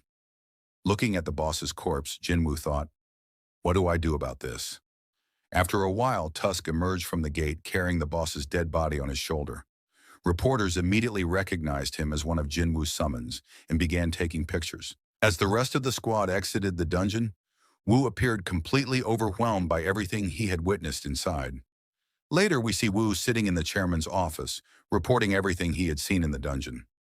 Listening to him, the chairman commented, you've seen many different raids over the years, but hearing your report, I understand why even a veteran like you is overwhelmed. Wu responded, what I witnessed wasn't a raid. It was a massacre. After Hunter Wu left, the chairman pondered everything he had just heard, thinking, hunters from Korea. No, all over the world are about to see the tides turn. The story shifts to Japan, where an unnatural phenomenon is occurring. People are staring at the sky in confusion, unsure of what's happening as they witness a gigantic red gate ominously looming above. Elsewhere, people are discussing the sudden appearance of the red gate and the alarming rise in high-level gates throughout the country. They mention that, due to the current crisis in Japan, all major guilds have been summoned for an emergency meeting to determine their next move. After losing 7 of their S-rank hunters, including Goto Ryuji, during the Jeju Island raid, they no longer have the manpower to respond effectively.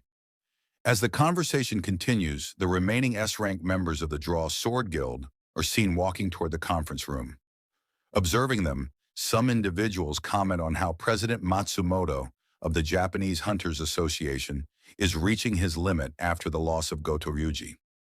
They note that since the association once held a monopoly on S-rank hunters, it's satisfying to see them struggle. They speculate that, with the few powerful hunters they have left, the guild might soon lose its position as the top guild in Japan.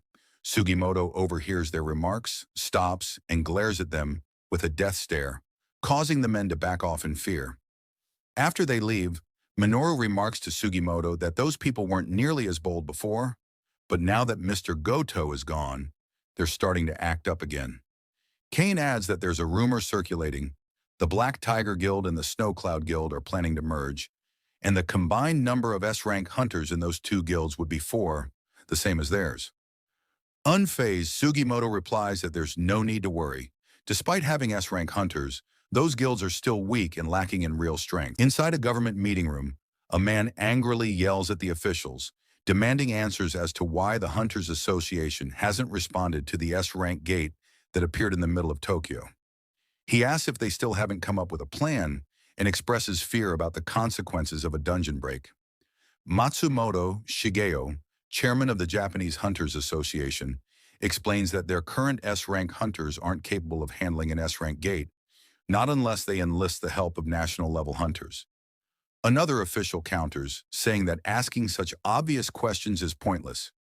Everyone saw the terrifying power of the monsters from an S-rank gate during the Jeju Island raid, where they lost most of their top-ranked hunters, including one who was said to be on the verge of becoming a national-level hunter.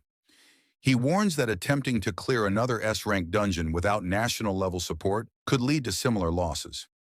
Someone suggests contacting Thomas Andre, the American national-level hunter, but it's revealed that Japan lacks the funding to hire someone of his caliber. Furthermore, due to the global increase in gates, every country is recruiting mercenary hunters for their own needs, leaving Japan with no external options. As the room grows tense, Sugimoto speaks up and mentions someone who might be willing to help for the right price. A mysterious figure known as the barrier expert Yuri Orlov. The scene shifts to Jinwoo sitting in his car. Inside, he thinks to himself, I can't believe I'm level 101 now. At level 100, he received the key to the Kartanon Temple, and at level 101, all of his job-specific skills leveled up. I can't wait to see what happens at level 102, he thinks as he gets out of the car. He notices someone in the parking lot. It's Hunter Cha Hae-in. Upon seeing Jinwoo, she quickly turns and starts walking away. In a blink, Jinwoo appears right next to her and asks, Why did you start running when you saw me? If you were going to run, why come to my office in the first place? Flustered, Hunter Cha stumbles over her words and points toward a spot in the lot, saying her car is still parked there. Jinwoo realizes she wasn't able to take it last time because they used Shadow Exchange to teleport to the gymnasium. Hunter Cha then asks if he has time to talk. Jinwoo asks what she wants to discuss. In her mind, she recalls the photo she saw of him with Lee Joo-hee and wonders why he chose Joo-hee over her, even though she herself is an S-rank hunter. She wants to know if they're dating, but instead of voicing her feelings, she suppresses them and says, Hunter Min Byung-gu asked me to give you a message. It's about his power. That catches Jinwoo's attention, as he's been looking for answers about that as well. He stops and says, Let's continue this conversation somewhere private. They arrive at the office and Cha asks why it's so empty. Jinwoo tells her that the Vice Guild Master, Yu Jinho, stayed behind at the dungeon site. Hearing this, Cha blushes, realizing she's alone with Jinwoo. Jinwoo asks how Min Byung-gu was able to leave a message with her. She begins to explain a vision she had while unconscious on Jeju Island. She tells him she was drifting in darkness when a hand reached out and pulled her up. It was Min Byung-gu. He told her that his power was overwhelming and terrifying, something Jinwoo needed to understand. He tried to tell her about Jinwoo's true army, but disappeared before he could say more. We later see Jinwoo sitting inside a dungeon, thinking deeply about what Cha told him. True or not, he thinks, I need to discover the source of my power. That's more important than just getting stronger. Sitting next to him is Jinho, who asks, Your summons can move on their own, so why do we have to go with them? Why not let them handle it while we relax? Jinwoo explains he can't always trust those idiots when he's not watching them. Jinho then asks about Jinwoo's sister. Jinwoo says she's doing well after the dungeon break at her school, but doctors recommended she rest, so he stationed his most trustworthy shadows by her side for protection. He decides to check up on her using shadow vision, a skill that lets him see through the eyes of his summons. Viewing through Baru's perspective, he sees Baru lounging and watching TV while Jinna is asleep on the couch. Jinwoo sighs and thinks, I should have known, and wonders, is that really the kind of show Baru likes? Jinwoo decides to check up on the rest of his shadows using shadow vision. First, he sees his mother shopping for groceries. Then he sees Hunter Baek Yoonho and Hunter Choi Jong-in bickering as usual. After that, he shifts his focus to Hunter Cha, only to see her in the shower. Startled, he immediately stops using the ability. Yu Jinho, sitting nearby, asks, Did you fall asleep? But Jinwoo is deep in thought, slightly embarrassed. I better apologize to her, he thinks. Maybe I should buy her lunch sometime. Meanwhile, Jinho tells him about a new issue. An S-rank gate has appeared in Shinjuku, Japan, and there are less than 3 days left before a dungeon break. The Japanese government is urgently summoning hunters from all over. Jinho asks if they contacted Jinwoo. Jinwoo replies that they did, but there's something more pressing he's considering right now. As they talk, the dungeon they're in begins to rumble, prompting them to prepare to leave. Scene shift to Japan as we see Yuri Orlov, a national-level hunter from Russia, introducing himself to Sugimoto, a Japanese official. He boasts, "I am the greatest support-type hunter in the world." He continues mockingly, "I read the report from the Short Sword Guild. It was a good decision to evacuate the civilians. But is it true that Japan could only spare 6 S-rank hunters for this operation?" Sugimoto confirms. Due to the appearance of multiple A-rank gates across the country, each guild was forced to leave at least one S-rank hunter behind to protect their own territories. Even their guild is leaving one behind, while 3 others join the Shinjuku mission. Hearing this, Orlov scoffs. "Pathetic. How can you protect your country like this?" He then adds, "I'll hold back the gate for you, as long as you want. My fee, $3.6 billion a year, $10 million a day." Shocked, Sugimoto asks, "You're seriously charging that much?" Yuri smirks and replies, "Compared to Thomas Andre, who's asking for 36 trillion, I'm a bargain."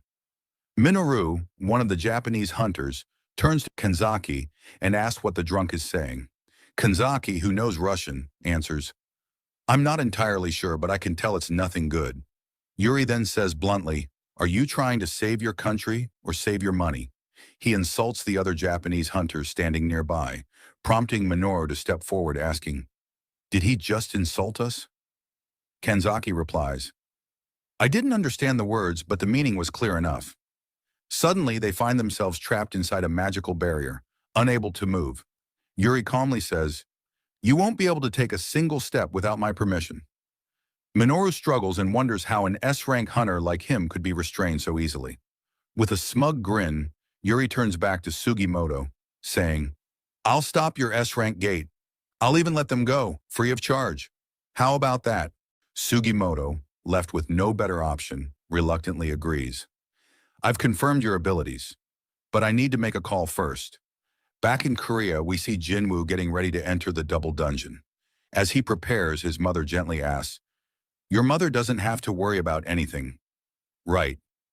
Jinwoo smiles and reassures her, "Don't worry, I just have an appointment." Once the timer on the key runs out, its destination is revealed. The gate's location?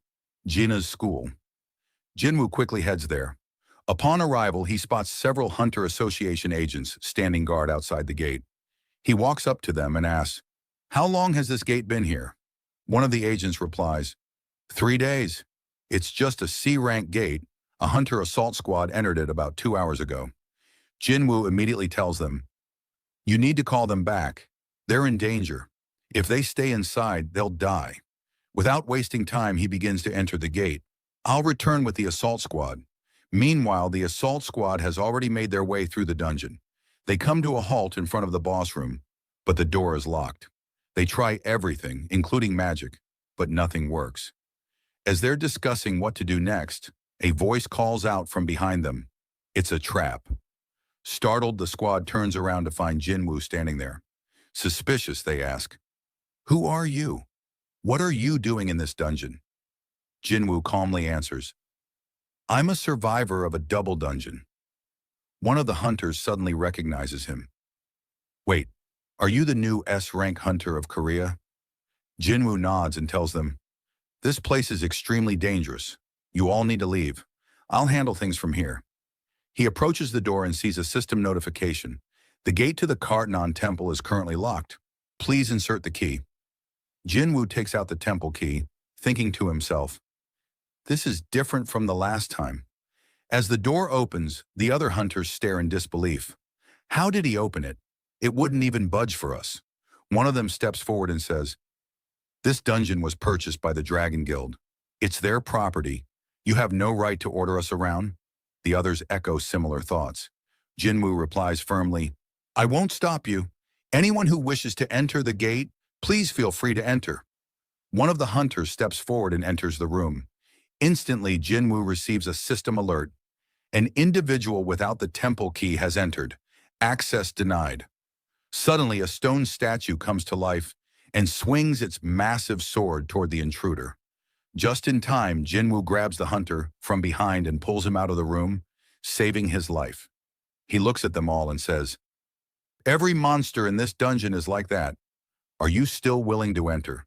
Turning back toward the gate, Jinwoo instructs the squad. Contact the Hunter Association immediately. Tell them a double dungeon has appeared. With that, he enters the boss room alone. The door slams shut behind him, sealing him in. As he steps inside, the room begins to light up. Dozens of stone statues stand silently around him, casting long shadows. Among them, a winged statue holds a stone slab with inscriptions. At the center of the room, an entity sits motionless, surrounded by the statues. Jinwoo steps forward and speaks to himself. This is where it all began. I've returned, but it feels different now. I can feel it in my bones. Looking at the statues, he says, these aren't monsters, nor are they living beings. They're just puppets. Puppets controlled by something or someone. He senses only one source of magic in the room and walks toward it, asking, won't you say anything? Why won't you answer me? Suddenly, the winged statue comes to life and says, at last, you have arrived. Meanwhile, in Japan, Yuri Orlov has just landed at the airport. As he's swarmed by the press, they ask how he plans to block off the gate.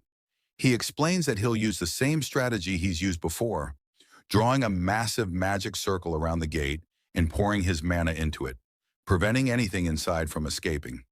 When asked if he can block off an S-rank gate alone, he admits he can't maintain a barrier by himself. However, the circle can draw mana from its surroundings. If large quantities of mana crystals are placed around Tokyo, the circle will absorb their energy. Over time, the barrier will strengthen and transform into a solid wall. Facing the cameras, Orlov confidently says, I'm going to save your lives, so make sure you remember that. Chairman Go Gun-hee, watching the interview, comments, I'm not sure if he can block an S-rank gate, but I'm sure of what will happen if he fails. He then asks Woo Jin-chul what Hunter Sung Jinwoo has been up to. Woo reports that Jinwoo is currently raiding gates in Seoul. He adds that the Ajin Guild has requested permits for all gates marked on a list. However, those gates are located in districts managed by the White Tiger Guild, Hunters Guild, and Fiend Guild, which may cause some friction. Despite this, the chairman gives his approval. Woo Jin-chul then excuses himself to take a call. The caller reports another gate appearing at a school recently attacked by orcs.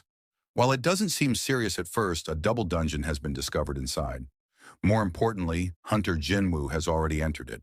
Back inside the double dungeon, Jinwoo faces the moving statue, which breaks a stone slab and says, I see you have finally made it this far. Seeing this, Jinwoo asks the creature if it's okay to destroy the stone slab, and whether it was the one who summoned him here. The creature replies yes, and Jinwoo asks if it is a monster. The creature responds that Jinwoo is asking the wrong questions. Instead of asking who he is, Jinwoo should ask about the identity of himself. The being then declares that the final test will now begin.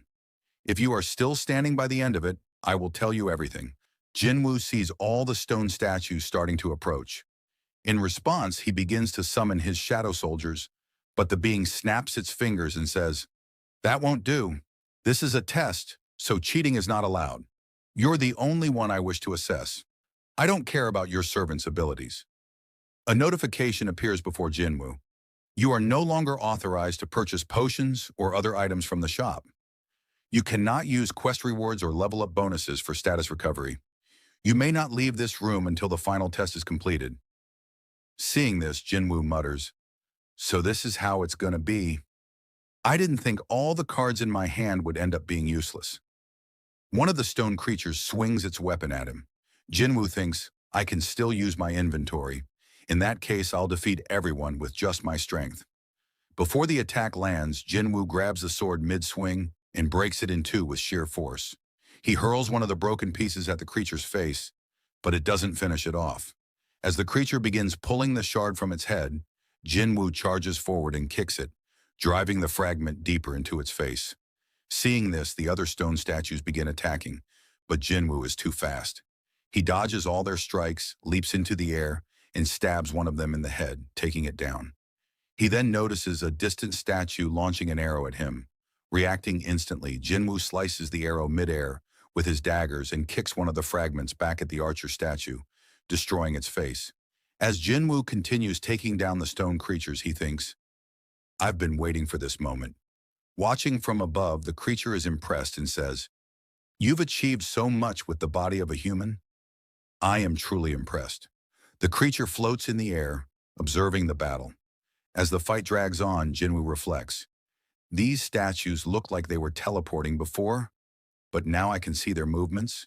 Each one is strong, but I can do this. The creature comments, truly impressive growth, but it's still too early for this test to end. Suddenly, Jinwoo hears a deep rumbling. He looks back and sees a massive stone statue approaching. It towers over even the powerful monsters he's currently fighting. The entity smirks, watching with anticipation. The scene shifts to the chairman's office where Go Gun-hee is in a meeting. A person hands him some documents, stating that the contract stipulates Japan will give up rights to all the essence stones on Jeju Island. The chairman of the Japanese Hunter Association, Matsumoto Shigeo, explains their reason for this unusual offer. They wish to hire Hunter Sung Jinwoo. Chairman Go responds that Jinwoo is not affiliated with the Korean Hunters Association. Matsumoto acknowledges this but states that what they want from the Korean Association is simply a meeting with Jinwoo, as they've been unable to contact him directly. Hearing this, Go Gun-hee thinks, I can't believe they're willing to give up such a huge amount of money just for a chance to talk to him. He wonders if it's because they no longer have the power to block off the S-rank gate in Tokyo now that Goto Ryuji is dead. After pondering, Chairman Go puts the documents back on the table and says, I'd like to discuss this matter without the interpreters. Speaking in fluent Japanese, he surprises Matsumoto, who asks about it. Chairman Go explains that his father ran a small business in Japan when he was young. Once the interpreters leave, Chairman Go addresses Matsumoto directly. If this is another one of your crafty tricks, I suggest you stop now. Matsumoto is shocked and asks what he means. Chairman Go says he's aware that the Blade Guild has cut ties with Matsumoto. Matsumoto jumps up in surprise and asks how he knows. Chairman Go explains that it was obvious. He noticed the Blade Guild had rejected funding from the Japanese Hunters Association and only accepted government subsidies. The Blade Guild used to be the backbone of the association under Goto Ryuji. But now that Goto is gone, the balance of power is collapsing, and the association is struggling to maintain control. He warns Matsumoto that if the gate in Tokyo isn't sealed properly, he will bear full responsibility.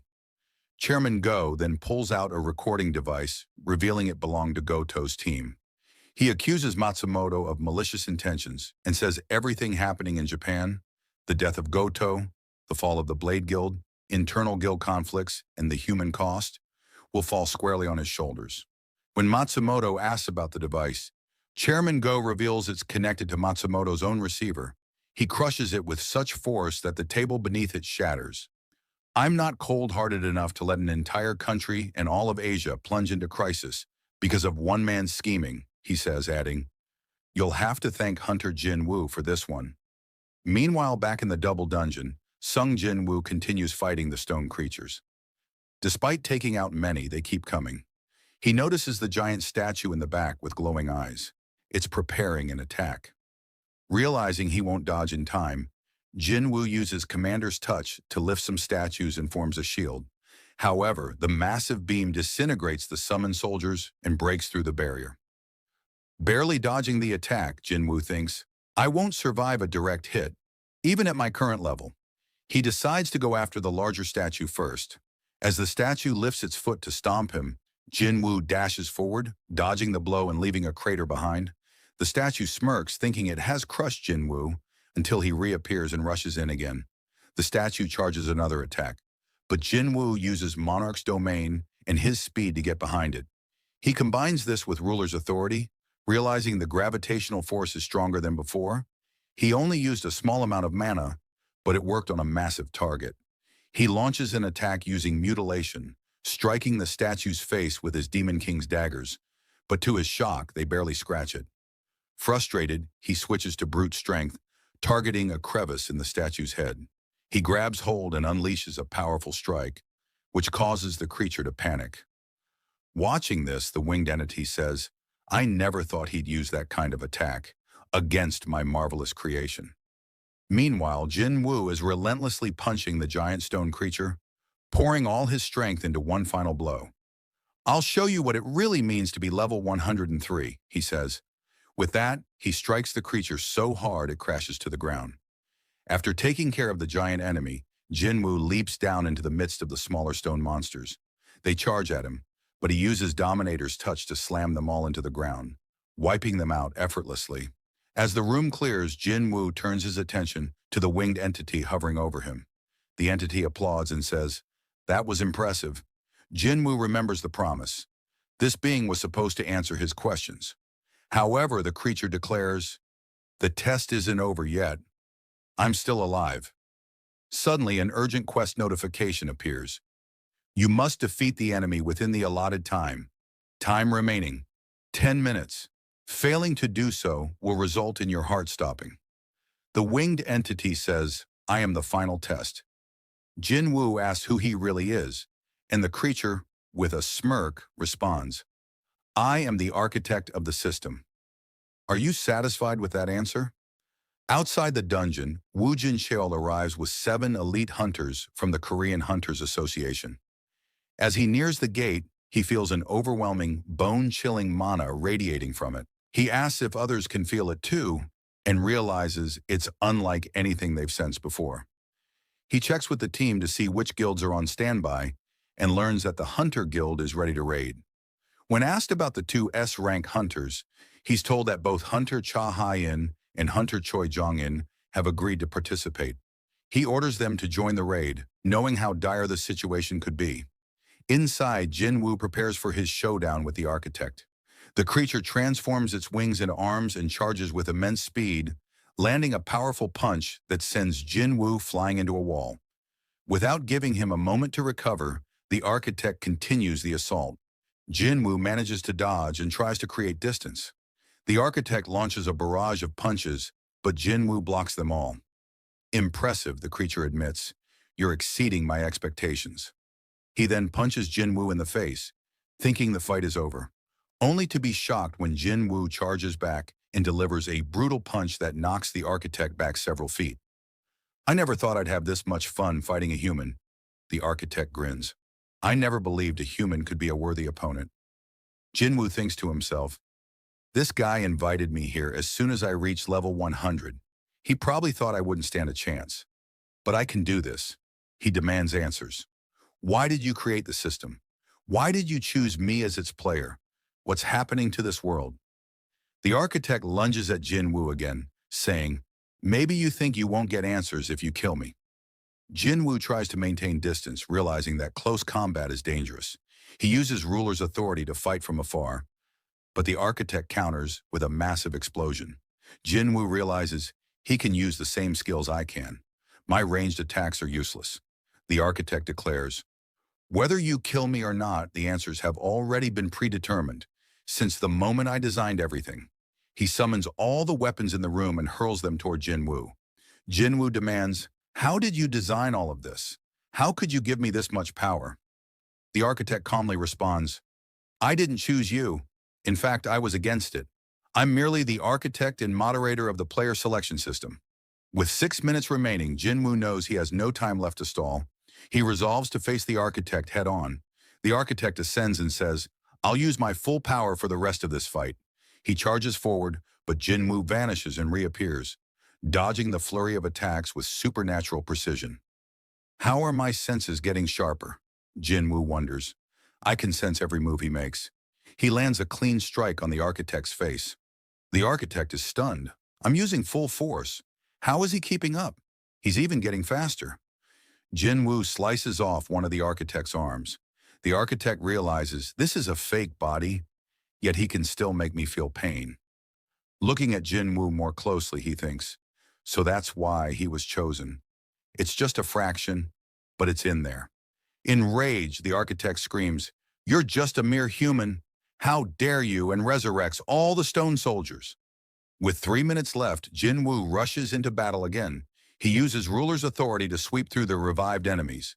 A massive statue tries to punch him, but he dodges, closes in on the architect, and attacks with overwhelming speed, cutting off another of its arms. The architect counters, sending Jinwoo flying into a wall. Jinwoo turns and sees a familiar enemy, the same giant stone soldier who nearly killed him in their last encounter. Fueled by rage, he slams his elbow into its head, splitting it in two. Turning back to the architect, with 2 minutes remaining, he pours all his strength into one final, devastating attack. The entire room erupts in a massive explosion. As the dust settles, Jinwoo stands victorious over the fallen architect. The test is over. The architect speaks one last time. The answers lie within you. A notification appears before Jinwoo. The data stored in your memory will be retrieved. The creature tells Jinwoo that the choice is his. He hesitates for a second and decides to accept. Suddenly, the place lights up, and Jinwoo is teleported to another dimension in spirit form. Below him is an enormous army of monsters. Seeing them, Jinwoo is terrified. He notices that all the monsters are looking up toward the sky and wonders what has caught their attention. Turning around, he sees a gigantic gate looming in the sky. A purple sky and hordes of monsters. This can't be planet Earth. Looking closer, he notices the army is made up of ice elves, high orcs, goblins, giants, and many other types of monsters. He realizes that if this army were to pour through the gate onto Earth, humanity wouldn't stand a chance. Suddenly, the sky begins to shatter, and soldiers with angel-like wings begin descending. These are the Silver Soldiers, the army of heaven. Soon, an epic battle begins between the Silver Soldiers and the monster army. The air is filled with the clash of weapons and the sound of armor breaking. Blood stains the battlefield as war cries quickly turn into screams of agony. The Silver Soldiers are strong and are dominating the monsters. Just when it seems the battle is nearly over, the Silver Soldiers suddenly halt one by one. A new presence enters the battlefield. Jinwoo is shocked. It's the domain of a monarch. The mysterious figure begins using shadow extraction on the fallen monsters, raising them from the dead. Jinwoo realizes who this is, the Shadow Monarch. An immortal army is born from death. The monsters who had sacrificed their lives now rise again, their blood turning dark and dense, filled with newfound strength. Jinwoo is overwhelmed. He can summon so many shadow soldiers. I can't even compare. The revived monsters charge once again. Shadow and Silver armies become entangled in a fierce, explosive battle. The ground shakes. The Silver Soldiers should have won easily, but the tide turns with the appearance of a single being, the Shadow Monarch. The monarch cuts through the Silver army with ease, using a skill Jinwoo recognizes as Dominion's authority. The Shadow Soldiers fall and rise again endlessly, wearing down their enemies through relentless resurrection. Wherever the monarch walks, a path of destruction follows. Victory seems imminent for the Shadow Monarch and his army, until they appear. Meanwhile, the scene shifts back to the double dungeon. Woo Jin-chul, Cha Hai-in, Choi Jong-in, and other hunters arrive. Sensing the enormous mana emanating from the chamber, Cha asks Woo if he's sure Jinwoo is inside. But something feels off. This mana, it isn't Jinwoo's. So whose is it? As they enter, they're shocked. Shattered stone statues and stone soldiers litter the room. Woo Jin-chul mutters, "It's all true. The statues and sculptures actually exist." As they look around, a voice speaks. "I don't recall inviting humans here. What an unexpected surprise." Startled, the hunters wonder if they imagined a monster speaking. But the architect reveals himself, commanding them to be silent. "How dare you disturb the king in his slumber?" They wonder, who is the king he's referring to?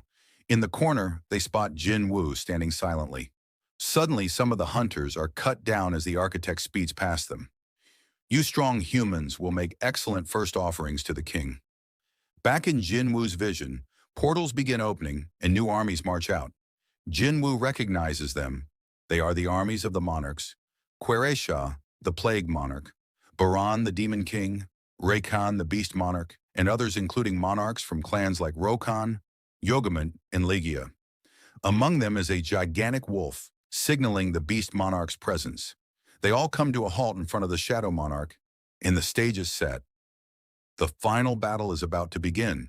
The scene shifts back to the hunters in the double dungeon, where they are trying to defend themselves against the architect and its soldiers. Choi Jong-in instructs the hunters to use everything they've got and move the wounded to the back. The architect ominously tells them, By the time my puppets collapse, anyone who is alive will have the great honor of witnessing the king's birth, if any of you survive. As the colossal statue charges, Choi orders everyone to take cover. He dodges the attack and counterattacks with a fireball to the creature's face. He tells the other hunters to use this chance to destroy the stone statues. Wu Jinqiu prepares to strike and punches the statue, but is shocked to see it has no effect. Choi attacks again with a fireball, but his magic also fails to damage the creature. The guild members panic, realizing none of their skills are working. Choi concludes that they are out of options and must wake up Sung Jin-woo, thinking he is under hypnosis. He throws a fireball at Jin-woo, saying it's the only way to wake him. But before it reaches Jin-woo, the architect blocks it and springs at Choi, furious that someone dared to disturb the king's slumber. Choi is stunned and unable to move, convinced it's over for him, until Wu and other hunters stop the architect. Jin-woo, still trapped in a vision, witnesses a battle between the Shadow Army and all the demon clans. He observes that the shadows regenerate endlessly and thinks, if those had been my soldiers, I would have run out of mana by now. It's like he has a bottomless pit of it. Jinwoo wonders if the Shadow Monarch wasn't on the same side as the monsters, or if there was some internal conflict. After the battlefield is silent, littered with the bodies of fallen soldiers. The Shadow Monarch approaches the defeated leader of the demon clans and asks, "We had a chance to end this war today. Why did you betray me?" The creature responds, "It's too bad I was unable to get rid of you." The monarch, furious, demands an answer again, but the creature speaks in demonic tongue. Enraged, the monarch picks him up by the mouth and crushes his face with his bare hands. Even this isn't enough to kill the demon. The monarch stares into its eyes and thinks, "Where have I seen them before?" Removing its helmet, he discovers it's Baran, the demon king. Shocked, he wonders what Baran was doing there. He begins to look at his hands in confusion, and we realize that it was Sung Jin-woo all along, the one fighting the demon clans and the silver soldiers. Jin-woo is baffled that he didn't realize this sooner. He notices a heartbeat inside his chest, then discovers he has two hearts, a normal human heart and a black one. Suddenly, silver soldiers start descending from the sky, and a notification appears. Playback of retrieved data has ended. Back in the double dungeon, the architect speaks to Cha Hai-in, calling her quite interesting. He asks her to push beyond his designs. She attacks with sword dance, but the architect blocks it effortlessly and counterattacks, injuring her shoulder. As she screams, the architect explains that the dungeon system predicts and responds to every outcome, and their weapons are useless against the statues. Suddenly, Choi Jong-in lands a surprise hit on the architect, giving Cha the chance to run toward Jin-woo. But as she looks back, she sees the architect behind her, ready to grab her. She dodges in time, and the architect, seeing a shadow on her shoulder, asks what her relationship is with Jin-woo. She says, "We're friends. I'm here to save him." The architect smiles and says, "Then I'll give you a chance. Today is the day one of the greatest monarchs in this world will rise. You may watch, but the rest of the humans will die." Just then, a voice responds, "Who said that?" And the architect is punched in the face by Jin-woo, shattering its mouth. As the creature falls, Jin-woo demands, "What have you done to my body?" All the hunters breathe a sigh of relief, knowing that Jin-woo is awake. As Jin-woo crushes the architect's face under his foot, the architect protests, "You're not the king. How can you control yourself, even with the black heart?" From this, Jin-woo realizes the overwhelming power is coming from the black heart. A notification appears. Mana increased by 100,000. Analyzing the architect's reaction, Jin-woo confirms this wasn't supposed to happen. The black heart wasn't meant to benefit him. All the data he retrieved hadn't given him a full answer. Jin-woo asked the architect, "You said you were against choosing me as a player? Why? What was the point of choosing someone? What were you trying to do?" In desperation, the architect screams, "Shadow Monarch, you've got us. Do you think the other monarchs will stay quiet after what you've done?" Jin-woo draws his daggers and demands an answer. Meanwhile, the hunters panic as they see all the previously inactive statues come to life. The architect warns Jin-woo that if he is killed, no one will be able to stop the dolls. Jin-woo coolly asks, "What if I kill you and take care of them myself?" The architect claims that if he dies, the system will collapse. Jinwoo smirks, saying, "There was always the possibility I could go back to being an E-rank hunter." He explains that just because the system's creator disappears doesn't mean the system will vanish. The architect attempts to access the system, but is blocked by repeated notifications. Access denied. Stunned, he turns to Jin Woo, who tells him, "I'm going to kill the system. I'll swallow it whole." Refusing to accept reality, the architect yells that it must be a system glitch. In frustration, he lunges, but Jin Woo slices him into pieces with his daggers. As the pieces fall, the architect delivered one final prophecy. When the pillars of fire that hold the heavens are raised, an inevitable death will approach your way. Jinwoo, with a steely glint in his eyes and a cold smirk, simply responded, "As you please." The episode ends here. Thank you so much for watching. I really appreciate it. If you haven't subscribed yet, please consider subscribing. Thanks again for your support, and I'll see you next time.